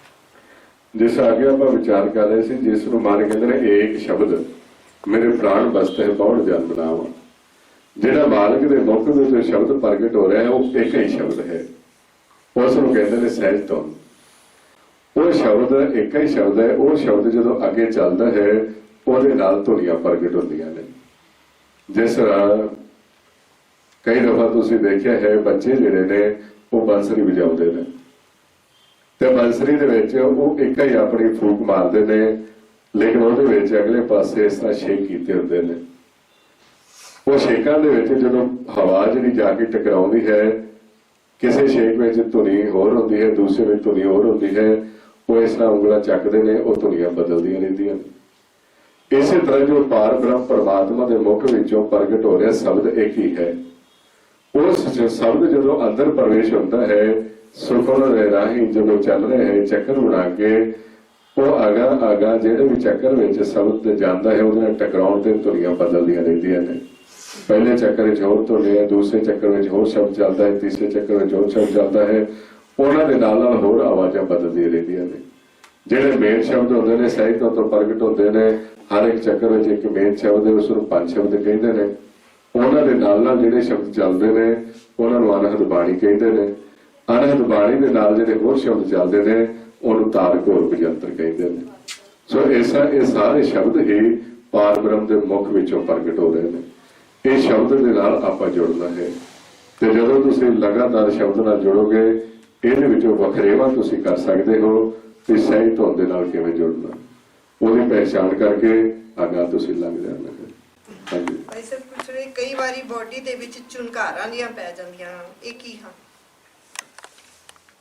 ਛੁਟਕਾਰਾ ਕੀ ਹੁੰਦੀ ਹੈ? ਚਰਚਨਾਹਟ, ਹਾਂ ਵਾਈਬ੍ਰੇਸ਼ਨਸ। ਹਾਂਜੀ ਇਹ ਕਈ ਦਫਾ ਐਸਾ ਜੋ ਆਪਾਂ ਸਿਮਰਨ ਕਰਦੇ ਹਾਂ ਤੇ ਲਗਾਤਾਰ ਸਿਮਰਨ ਕਰਦੇ ਆ ਸਾਡਾ ਜਿਹੜਾ ਮਨ ਹੈ ਇਸ ਸਟੇਜ ਤੇ ਚਲਾ ਜਾਂਦਾ ਹੈ ਜਿਸ ਨੂੰ ਮਾਰੇ ਕਹਿੰਦੇ ਨੇ ਗੁਰਮੁਖ ਰੋਮ ਰੋਮ ਹੱਥ ਆਵੇ। ਤੇ ਰੋਮ ਰੋਮ ਦੀ ਅਵਸਥਾ ਤੇ ਜਦੋਂ ਮਨ ਚਲਾ ਜਾਏਗਾ ਆ ਸਰੀਰ ਦੇ ਜਿਤਨੇ ਵੀ ਰੋਮ ਨੇ ਇਹ ਸਾਰਿਆਂ ਦੇ ਵਿੱਚ ਵਾਈਬ੍ਰੇਸ਼ਨ ਹੋਣੀ ਸ਼ੁਰੂ ਹੋ ਜਾਏਗੀ। ਭਾਵ ਉਸ ਵਕਤ ਹਰ ਇੱਕ ਸਰੀਰ ਦਾ ਜਿਹੜਾ ਰੋਮ ਹੈ ਉਹ ਸਿਮਰਨ ਕਰ ਰਿਹਾ ਹੁੰਦਾ ਹੈ। ਤੇ ਜਿਸ ਦੀ ਇਹ ਸਟੇਜ ਬਣਦੀ ਹੈ ਉਸ ਵਕਤ ਉਸਨੇ ਕੀ ਕਰਨਾ ਹੈ, ਇਹ ਰਸਨਾ ਦੇ ਨਾਲ ਬੋਲਣਾ ਛੱਡ ਕੇ ਤੇ ਆਪਣਾ ਸਾਰਾ ਧਿਆਨ ਦਿਲ ਦੀ ਧੜਕਣ ਦੇ ਉੱਪਰ ਲਾ ਦੇਣਾ ਹੈ। ਜਿਵੇਂ ਜਿਵੇਂ ਉਹ ਦਿਲ ਦੀ ਧੜਕਣ ਵੀ ਉਹਨਾਂ ਨੂੰ ਸੁਣੇਗੀ ਜਿਨ੍ਹਾਂ ਦੇ ਸਰੀਰ ਵਿੱਚ ਇਸ ਤਰ੍ਹਾਂ ਹੁੰਦਾ ਹੋਏਗਾ ਤੇ ਜਦੋਂ ਉਹ ਦਿਲ ਇਸ ਤਰ੍ਹਾਂ ਹਾਰਟ ਬੀਟ ਆਪਣਾ ਕਰੇਗਾ ਉਹਦੇ ਨਾਲ ਸੁਰਤੀ ਦੇ ਨਾਲ ਵਾਹਿਗੁਰੂ ਵਾਹਿਗੁਰੂ ਕਰਨਾ ਹੈ। ਉਸ ਵਕਤ ਤੁਹਾਡੀ ਜ਼ੁਬਾਨ ਨਹੀਂ ਹਿੱਲਣੀ ਚਾਹੀਦੀ, ਕੇਵਲ ਤੇ ਸੁਰਤ ਨਾਲ ਜਿਸ ਤਰ੍ਹਾਂ ਦਿਲ ਧੜਕੇਗਾ ਉਹਦੇ ਨਾਲ ਵਾਹਿਗੁਰੂ ਵਾਹਿਗੁਰੂ ਕਰੀ ਜਾਓ। ਉਸ ਵਕਤ ਫਿਰ ਸਾਰੇ ਰੋਮਾਂ ਦੇ ਵਿੱਚ ਹੀ ਸਿਮਰਨ ਚੱਲਣਾ ਸ਼ੁਰੂ ਹੋ ਜਾਏਗਾ। ਉਸ ਅਵਸਥਾ ਨੂੰ ਮਰ ਕੇ ਗੁਰਮੁਖ ਰੋਮ ਰੋਮ ਹੱਥ ਆਵੇ।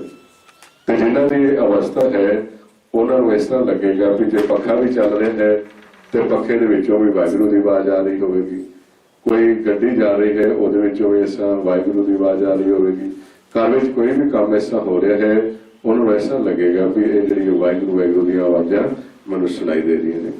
ਉਸ ਵਕਤ ਰੋਮ ਰੋਮ ਦੀ ਅਵਸਥਾ ਹੁੰਦੀ ਹੈ। ਉਸ ਵਕਤ ਦਿਲ ਦੀ ਧੜਕਣ ਦੇ ਉੱਪਰ ਧਿਆਨ ਰੱਖ ਕੇ ਉਹਨਾਂ ਨੇ ਸਿਮਰਨ ਕਰਨਾ ਹੁੰਦਾ ਹੈ। हाँ जी। कि वाहिगुरु वाहिगुरु जपना ही नाम जपना या नाम सिमरना है?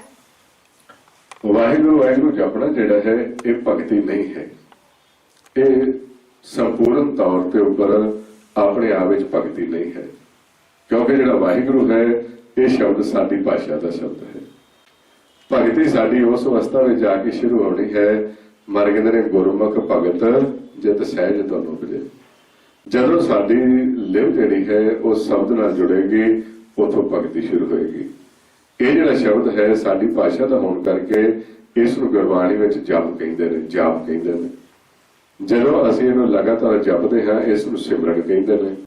ये साडी सुरत विच वस जांदा है। ये सिमरन करदे करदे अगले पासे जदों असीं प्रवेश उदों अजपा जाप शुरू होता है।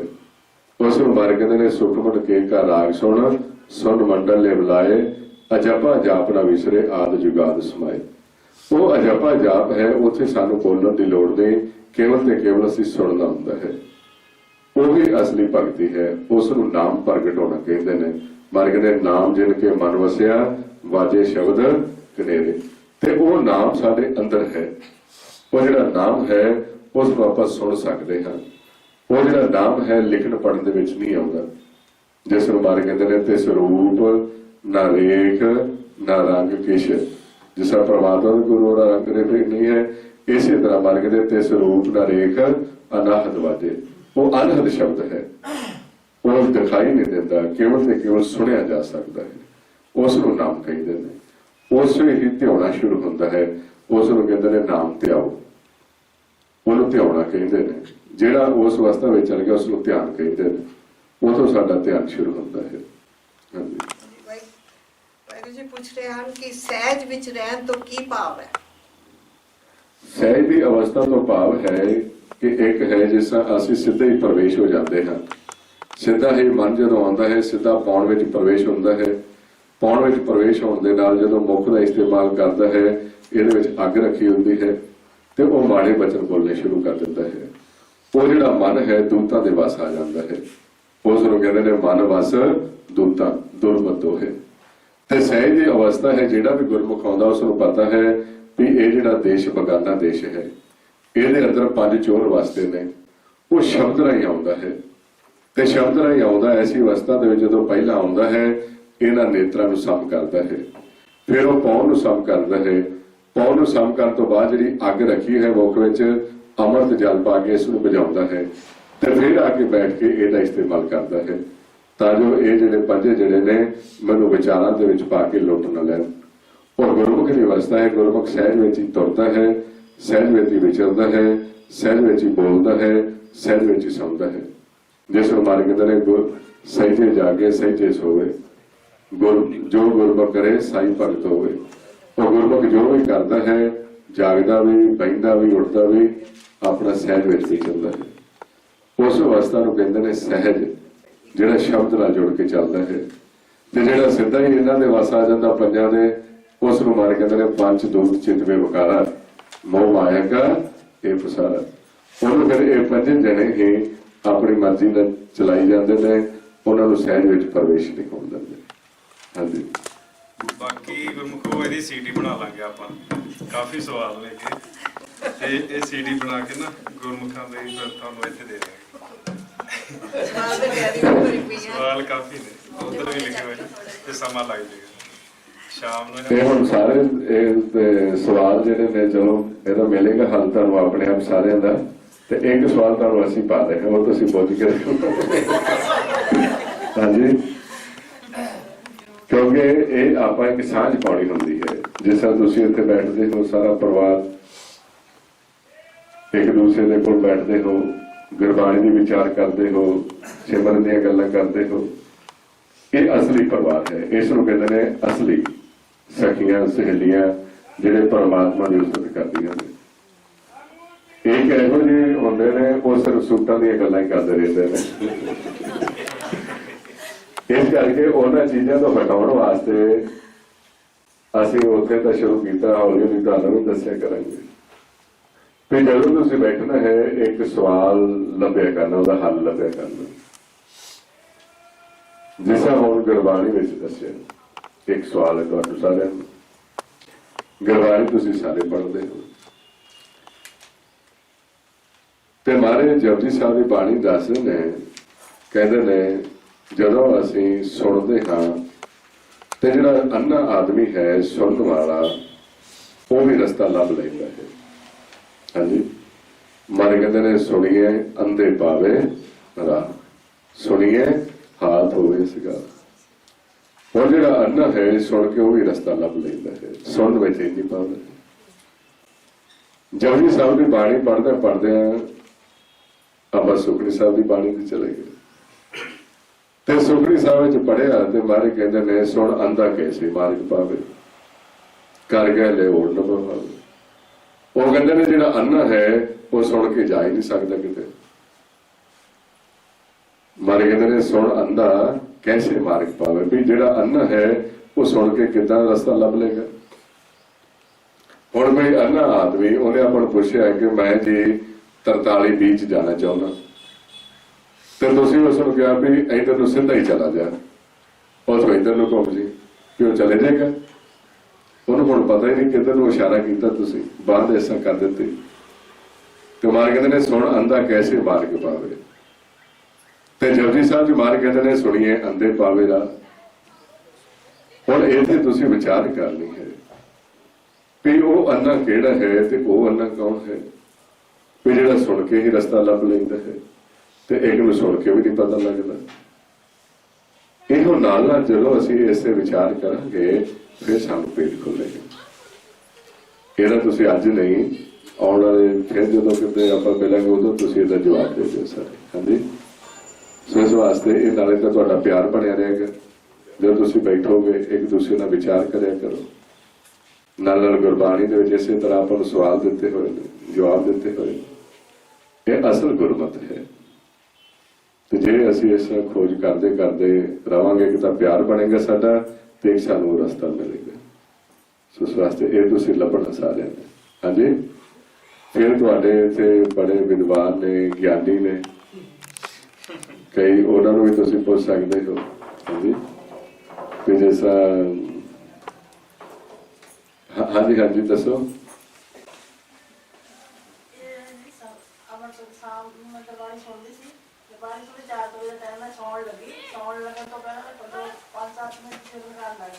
ਤੁਹਾਡਾ ਕੰਮ ਹੋ ਗਿਆ?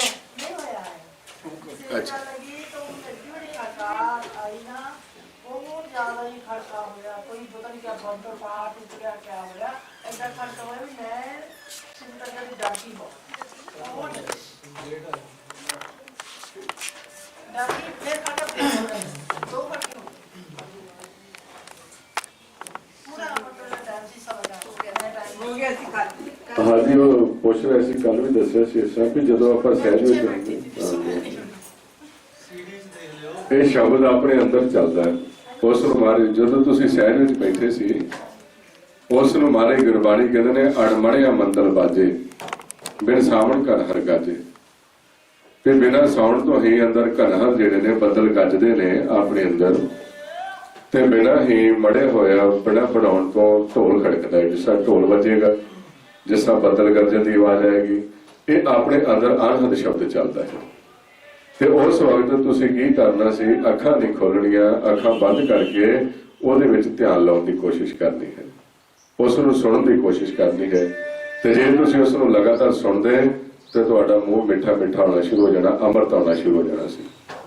ਉਸ ਨੂੰ ਕਹਿੰਦੇ ਨੇ ਅੜਮਣੇ ਮੰਦਲ ਬਾਜੇ ਬਿਨ ਸਾਵਨ ਘਰ ਹਰ ਗਾਜੇ, ਬਾਦਲ ਬਿਨ ਵਰਖਾ ਹੋਈ ਜੇ ਕੋ ਤਤ ਵਿਚਾਰੇ ਕੋਈ।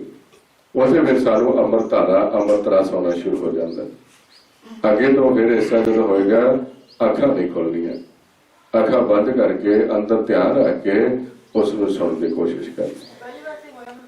डरना भी नहीं, ये भी कह दो। हाँ, डरना नहीं ਉਹਦੇ ਤੋਂ। ਹਾਂਜੀ, ਕਿਉਂਕਿ ਹਮਾਰੇ ਕਹਿੰਦੇ ਨੇ ਨਿਰਭਉ ਜਪੇ ਸਗਲ ਭਉ ਮਿਟੇ। ਆਪਾਂ ਨਿਰਭਉ ਨੂੰ ਮਿਲਣ ਵਾਸਤੇ ਜਾ ਰਹੇ ਸਾਰੇ, ਤੇ ਜਦੋਂ ਆਪਾਂ ਨਿਰਭਉ ਨੂੰ ਮਿਲਣ ਵਾਸਤੇ ਜਾਣਾ ਤੇ ਕੋਈ ਡਰ ਨਹੀਂ। ਵੱਧ ਤੋਂ ਵੱਧ ਕੀ ਹੈ, ਸਰੀਰ ਹੀ ਛੱਡ ਜਾਗੇ, ਹੋਰ ਤਾਂ ਕੁਝ ਨਹੀਂ ਹੋਏਗਾ ਨਾ। ਤੇ ਸਰੀਰ ਛੱਡ ਕੇ ਤਾਂ ਉੱਥੇ ਹੀ ਜਾਣਾ ਸਾਰੇ। ਹਾਂ, ਤੇ ਚਲੋ ਸਾਰਿਆਂ ਨੂੰ ਫਿਰ। ਹਾਂਜੀ, ਵਾਹਿਗੁਰੂ, ਜਿਹੜੀ ਤੁਸੀਂ ਜਪਜੀ ਸਾਹਿਬ ਦੀ ਗੱਲ ਕੀਤੀ ਹੈ ਉੱਥੇ ਗੁਰਮੁਖੀ ਗੱਲ ਹੋਈ ਤੇ ਜਿਹੜਾ ਸੁਖਮਨੀ ਇਹ ਇੰਨਾ ਸੌਖਾ ਨਹੀਂ ਹੈ, ਰੁਕ ਜਾਓ। ਇਹ ਗੱਲ ਉਹ ਗਲਤ ਹੈ।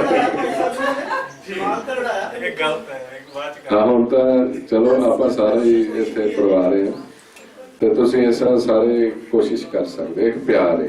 ਹਾਂਜੀ ਆਪੋ ਆਪਣਾ ਸੁਜੈਸ਼ਨ ਲਿਖ ਕੇ ਇੱਕ ਦੂਜੇ ਨੂੰ ਸੁਣਾਓ, ਇੱਕ ਦੂਜੇ ਨੂੰ ਦੱਸੋ, ਉਹਦੇ ਨਾਲ ਸਾਡਾ IQ ਲੈਵਲ ਤੇਜ਼ ਹੋਏਗਾ।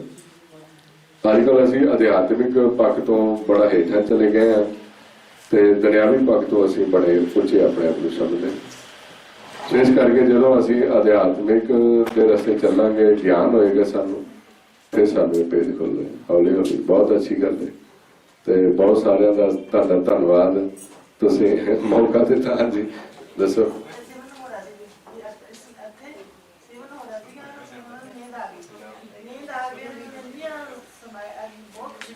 ਹਾਂ ਹਾਂ ਹਾਂਜੀ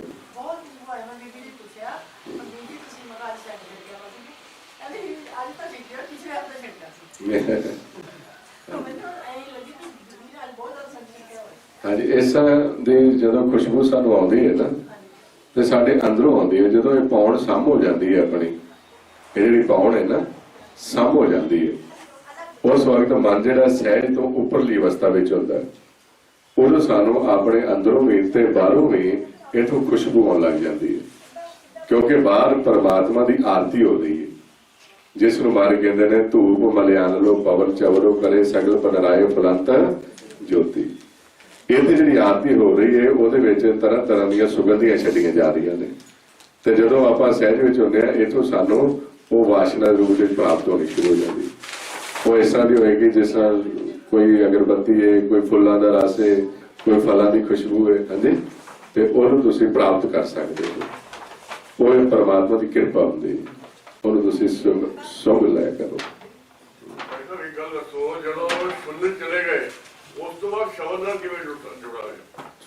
ਸੁਣ ਵਿੱਚ ਪ੍ਰਵੇਸ਼ ਹੋ ਜਾਣਾ, ਤੁਸੀਂ ਸੁਣ ਵਿੱਚ ਸ਼ਬਦ ਪਹਿਲਾਂ ਹੀ ਉੱਥੇ ਹੈ। ਸ਼ਬਦ ਫਿਰ ਸਾਨੂੰ ਕੋ ਕਰਨ ਦੀ ਲੋੜ ਨਹੀਂ। ਹਾਂ ਅਸੀਂ ਸਿਰਫ ਸੁਣ ਵਿੱਚ ਪਹੁੰਚਣਾ, ਕਿਉਂਕਿ ਸੁਣਨ ਦੇ ਵਿੱਚ ਸ਼ਬਦ ਆਲਰੇਡੀ ਚੱਲ ਰਿਹਾ। ਉੱਥੇ ਸੁਣਨ ਦੇ ਵਿੱਚ ਸ਼ਬਦ ਚੱਲਦਾ ਪਿਆ, ਉਹਨੂੰ ਕਹਿੰਦੇ ਨੇ ਸੁਣ ਸਮਾਦ ਅਨਹਦ ਨਾਦ। ਅਸੀਂ ਸੁਣ ਵਿੱਚ ਜਾ ਨਹੀਂ ਰਹੇ, ਉੱਥੇ ਟਿਕ ਨਹੀਂ ਰਹੇ, ਅਸੀਂ ਹੇਠਾਂ ਰਹਿ ਜਾਂਦੇ ਹਾਂ। ਅਸੀਂ ਇੱਥੋਂ ਜ਼ੋਰ ਲਾ ਕੇ ਸ਼ਬਦ ਦੁਆਰਾ ਸੁਣ ਵਿੱਚ ਪਹੁੰਚਣਾ, ਸੁਣ ਵਿੱਚੋਂ ਆਪਣੇ ਆਪ ਹੀ ਸ਼ਬਦ ਨੇ ਖਿੱਚ ਲੈਣਾ ਸਾਨੂੰ। ਹਾਂਜੀ ਉੱਥੇ ਸ਼ਬਦ ਬਹੁਤ ਤੇਜ਼ ਹੈ। ਹਾਂਜੀ ਹਾਂਜੀ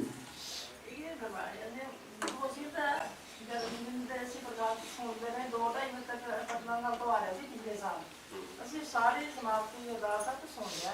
ਸੁਣਨ ਤੋਂ ਬਾਅਦ ਵਿੱਚ ਨਾ ਜੀ ਸਾਡਾ ਅਸੀਂ ਇੱਕ ਲੈਟ ਪਾ ਲਈ ਬੈਠੀ ਲੇਟਣ ਲੱਗੇ, ਸਾਰੇ ਕਮਰੇ ਚੋਂ ਆਵਾਜ਼ਾਂ ਆ ਕੇ ਬੈਠ ਗਈਆਂ, ਸਾਰੇ ਕਮਰੇ ਚੋਂ। ਬੇਟਾ ਕਹੇ ਮੰਮੀ ਕਹਿੰਦਾ ਤੁਸੀਂ ਬੈਠੀ ਮੈਂ ਕਿਹਾ ਨਾ ਉਹ ਮੇਰੇ ਕਮਰੇ ਚ ਆਇਆ, ਮੈਂ ਉਹਨੂੰ ਪੁੱਛਿਆ ਮੈਂ ਕਿਸੇ ਅਸੀਂ ਵੀ ਲਾਈ ਹੋਣੀ ਬਾਹਰ ਦੇ ਕਿਸੇ ਨੇ ਆਪਣੇ ਗੱਡੀ ਚਲਾਇਆ ਵਾ ਚਲਾਇਆ ਕੋਈ ਵੀ ਉਹ ਘਰ ਦੇ ਮੂਹਰੇ ਕਿਸੇ ਨਾਲ ਲਾਈ ਹੋਣੀ ਤੇ ਉਹ ਵੀ ਨਹੀਂ ਸੀ, ਕੋਈ ਗੱਡੀ ਨਹੀਂ ਸੀ, ਉਹ ਸਾਰੇ ਕਮਰੇ ਚ ਆਇਆ। ਹਾਂਜੀ ਉਹ ਇਸ ਤਰ੍ਹਾਂ ਜਦੋਂ ਤੁਸੀਂ ਸਿਮਰਨ ਕਰਦੇ ਹੋ ਨਾ ਘਰ ਵਿੱਚ ਬੈਠ ਕੇ, ਤੇ ਜਿਸ ਤਰ੍ਹਾਂ ਹੁਣ ਆਪਾਂ ਬੋਲ ਰਹੇ ਹਾਂ, ਇਹ ਜਿਹੜੀਆਂ ਆਵਾਜ਼ਾਂ ਆਪਣੀਆਂ ਇੱਥੇ ਚੱਲਦੀਆਂ ਰਹਿੰਦੀਆਂ ਨੇ। ਜਿਹੜੇ ਸ਼ਬਦ ਨੇ ਨਾ, ਇਹ ਸ਼ਬਦ ਕਦੀ ਖਤਮ ਨਹੀਂ ਹੁੰਦਾ ਆਪਣਾ ਬੋਲਿਆ ਹੋਇਆ, ਇਹ ਇੱਥੇ ਮੌਜੂਦ ਹੀ ਰਹਿੰਦਾ ਹੈ। ਜਦੋਂ ਵੀ ਤੁਸੀਂ ਵਿਚਾਰਾਂ ਤੋਂ ਮੁਕਤ ਹੋਏ ਸਹਿਜ ਵਿੱਚ ਚਲੇ ਗਏ ਤੇ ਤੁਹਾਨੂੰ ਇੱਥੋਂ ਇਹ ਸਾਰੀਆਂ ਆਵਾਜ਼ਾਂ ਸੁਣਨੀਆਂ ਸ਼ੁਰੂ ਹੋ ਜਾਣਗੀਆਂ। ਉਸ ਵਕਤ ਜੋ ਤੁਸੀਂ ਸਿਮਰਨ ਕਰਕੇ ਉੱਥੇ ਛੱਡਿਆ ਸੀ, ਤੁਸੀਂ ਸਹਿਜ ਵਿੱਚ ਬੈਠੇ ਉੱਥੋਂ ਤੁਹਾਨੂੰ ਆਵਾਜ਼ਾਂ ਸੁਣਨੀਆਂ ਸ਼ੁਰੂ ਹੋ ਗਈਆਂ। ਜਿਸ ਤਰ੍ਹਾਂ ਇੱਥੇ ਲਹਿਰਾਂ ਚੱਲਦੀਆਂ ਨੇ, ਜਿਸ ਅੱਜ ਕੱਲ੍ਹ ਕਈ ਤਰ੍ਹਾਂ ਦੀਆਂ ਇੱਥੇ ਆਪਣੇ ਕੋਲ ਫੋਨ ਨੇ, ਮੋਬਾਈਲ ਜਿਹੜੇ ਨੇ, ਤੇ ਉਹਨਾਂ ਦੀ ਆਵਾਜ਼ ਵੀ ਇਸ ਤਰ੍ਹਾਂ ਹੀ ਜਾ ਰਹੀ ਨੇ ਇੱਥੇ, ਤੇ ਉਹ ਕਨੈਕਸ਼ਨ ਟੇਰ ਹੁੰਦੀ ਤੇ ਉਹ ਆਪਾਂ ਸੁਣ ਲੈਂਦੇ ਹਾਂ। ਇਸੇ ਨਾਲ ਤੁਹਾਡਾ ਧਿਆਨ ਉੱਥੇ ਲੱਗ ਗਿਆ ਜਿੱਥੇ ਉਹ ਆਵਾਜ਼ ਚੱਲ ਰਹੀ ਹੈ, ਤੇ ਤੁਸੀਂ ਇੱਥੋਂ ਸਿੱਧੇ ਹੀ ਉਹ ਸ਼ਬਦ ਨੂੰ ਪਕੜਨਾ ਸ਼ੁਰੂ ਕਰ ਲਿਆ। ਉਸ ਨੂੰ ਸਹਿਜ ਹੀ ਕਹਿੰਦੇ ਨੇ। ਹਾਂ ਠੀਕ ਸੀ ਅਵਸਥਾ। ਇਹਦੇ ਜਦੋਂ ਤੁਸੀਂ ਹੋਰ ਵੀ ਸਹਿਜ ਵਿੱਚ ਬੈਠੋਗੇ, ਕਈ ਦਫਾ ਇੱਥੇ ਤੁਹਾਨੂੰ ਗੁਰਬਾਣੀ ਸੁਣਨੀ ਸ਼ੁਰੂ ਹੋ ਜਾਏਗੀ। ਗੁਰਬਾਣੀ ਜਿਸ ਤਰ੍ਹਾਂ ਆਪਾਂ ਬੋਲਦੇ ਹਾਂ, ਕਿਉਂਕਿ ਗੁਰਬਾਣੀ ਵੀ ਇੱਥੇ ਚੌਥੇ ਪਦ ਵਿੱਚ ਚੱਲ ਰਹੀ ਹੈ। ਗੁਰਬਾਣੀ ਦੀਆਂ ਤੁਕਾਂ ਇਸ ਤਰ੍ਹਾਂ ਚੱਲਦੀਆਂ ਨੇ, ਚੱਲਣਗੀਆਂ। ਜਿਸ ਤਰ੍ਹਾਂ ਹੁਣ ਗੁਰੂ ਗੋਬਿੰਦ ਸਿੰਘ ਜੀ ਨੇ ਜਦੋਂ ਗੁਰਬਾਣੀ ਇਕੱਤਰ ਕਰਾਈ, ਤੇ ਬਹੁਤ ਸਾਰੀ ਬਾਣੀ ਜਿਹੜੀ ਇੱਥੇ ਹਾਲੇ ਵੀ ਚੱਲ ਰਹੀ ਹੈ ਚੌਥੇ ਪਦ ਵਿੱਚ। ਗੁਰੂ ਨਾਨਕ ਦੇਵ ਜੀ ਦੀ ਬਾਣੀ ਬਹੁਤ ਸਾਰੀ ਜਿਹੜੀ ਨਹੀਂ ਲਿਖੀ ਗਈ, ਉਹਨਾਂ ਭਗਤਾਂ ਦੀ ਬਾਣੀ। ਤੇ ਜਦੋਂ ਤੁਸੀਂ ਇੱਥੇ ਜਾਓਗੇ ਤੁਹਾਨੂੰ ਸੁਣਨੀ ਸ਼ੁਰੂ ਹੋ ਜਾਏਗੀ। ਤੇ ਜਦੋਂ ਤੁਹਾਨੂੰ ਸੁਣੇ ਤਾਂ ਤੁਸੀਂ ਉਹਨੂੰ ਲਿਖਣਾ ਸ਼ੁਰੂ ਕਰ ਦਿਓ। ਲਿਖ ਲਿਆ ਕਰੋ ਵੀ ਆਪ ਨੂੰ ਸੁਣਾਈ ਦੇ ਰਿਹਾ, ਲਿਖੀ ਜਾਓ ਤੁਸੀਂ। ਹਾਂਜੀ ਹਾਂ, ਉਹ ਠੀਕ ਹੈ, ਇੱਕ ਅਵਸਥਾ ਹੈ ਉਹ। ਹਾਂਜੀ ਸਾਰਿਆਂ ਨੂੰ ਫਤਿਹ। ਹਾਂਜੀ ਸਾਰਿਆਂ ਨੂੰ ਵਾਹਿਗੁਰੂ ਜੀ ਕਾ ਖਾਲਸਾ, ਵਾਹਿਗੁਰੂ ਜੀ ਕੀ ਫਤਿਹ।